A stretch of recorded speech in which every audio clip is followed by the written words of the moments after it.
जिला पासरू आसी एक अत्यंत दुखद खबर। काश्मीर उपत्यका को लद्दाख सह जोड़ुथिबा श्रीनगर लेह जातीय राजपथरे एक भयंकर हिमस्खलन घटी।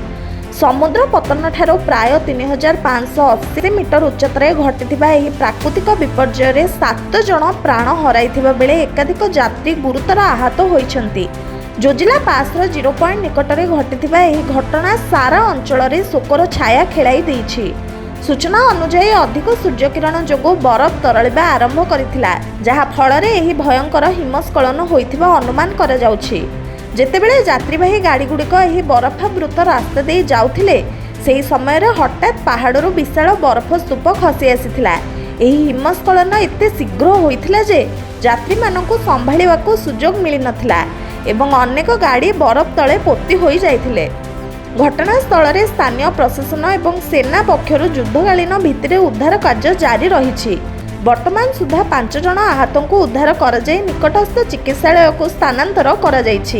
बरफ तले आउ कहीं दाबी रही कि नहीं से नहीं खोलताड़ जारी रही।